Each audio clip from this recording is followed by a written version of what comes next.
ഇരുചക്ര വാഹനത്തിൽ 3 പേർ സഞ്ചരിച്ചതിന് ബേപ്പൂർ പോലീസ് ക്രൂരമായി മർദ്ദിച്ചതായി പരാതി.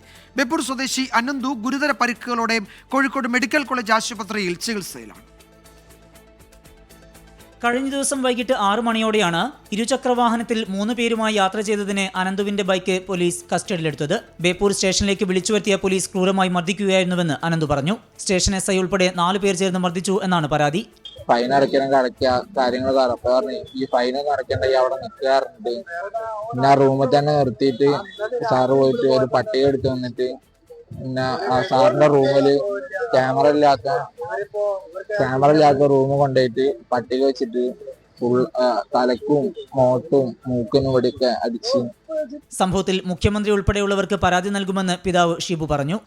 പോലീസ് എന്ന് പറയുമ്പോ ഇതുപോലെ ഒരു പോലീസ് വെച്ചാൽ കഴിഞ്ഞാല് നമ്മളെ ഇപ്പം ഭരിച്ചുകൊണ്ടിരിക്കുന്ന ഗവൺമെന്റ് ഇത്രയും നാണം കെട്ട ഒരു പോലീസ്, അയാളെന്താ ഗുണ്ടയാണ്. ഇതേപോലത്തെ പോലീസുകാരെ ഒരിക്കൽ ഒരു കാരണവശാൽ പോലും ഗവൺമെന്റിൽ വെക്കാൻ പാടില്ല. എന്നാൽ ബൈക്കിൽ കഞ്ചാവ് കടത്താൻ ശ്രമിച്ചു എന്ന് കാണിച്ച് അനന്തുവിന്റെയും സുഹൃത്തുക്കളുടെയും പേരിൽ പോലീസ് കേസെടുത്തിട്ടുണ്ട്.